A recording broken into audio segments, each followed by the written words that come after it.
बच्चों हमने पहले अर्थमेटिक प्रोग्रेशन किया था जिसके अंदर हमने उसकी जनरल टर्म्स निकाली थी, फिर उसका सम निकाला था। तो आज इसी प्रकार से हमने जियोमेट्रिक जो प्रोग्रेशन किया है उसमें सम कैसे निकालते हैं वो करने वाले हैं। तो ये आर के ऊपर डिपेंड करता है।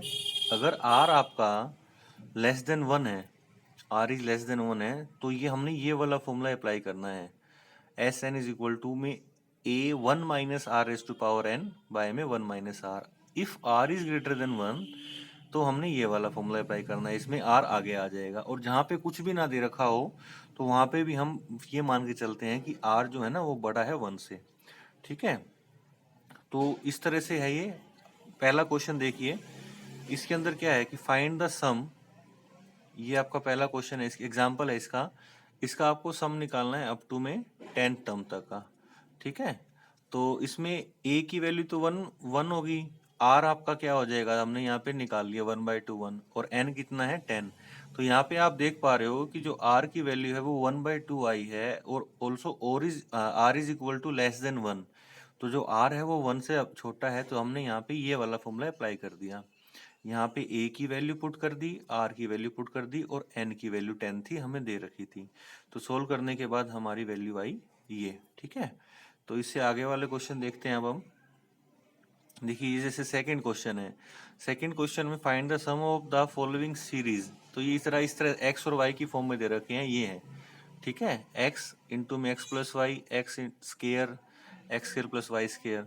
ठीक है, तो इसने क्या करा, यहाँ पे इसका सम निकालना है ना up to x n y n तक। तो ये हमने इसकी मल्टीप्लाई कर ली, एक्स इंटू एक्स करेंगे तो एक्स स्केयर आएगा, एक्स वाई के साथ करेंगे तो एक्स वाई आएगा, एक्स स्केयर इंटू में एक्स स्केयर करेंगे एक्स की पावर 4 आएगा। तो ये एक्स स्केयर, एक्स 4, एक्स 6 इस तरह से लिख लिया, अप टू में एक्स की पावर 2n तक जाएगा।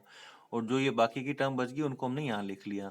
तो सम निकालने के लिए देखो यहाँ पे हम आर डिटरमाइन नहीं कर सकते कि आर की क्या वैल्यू होगी, तो हमने ये वाला फॉर्मूला लगा लिया। हम ये मान के चल रहे हैं कि आर जो है ना वो बड़ा है 1 से। ठीक है, तो यहाँ पे a की वैल्यू एक्स स्केयर, आर आपका एक्स स्केयर आ जाएगा। तो इस तरह से यहाँ पे a और r की वैल्यू निकाल के हमने अप्लाई कर दी। ठीक है, तो आगे का क्वेश्चन देखते हैं।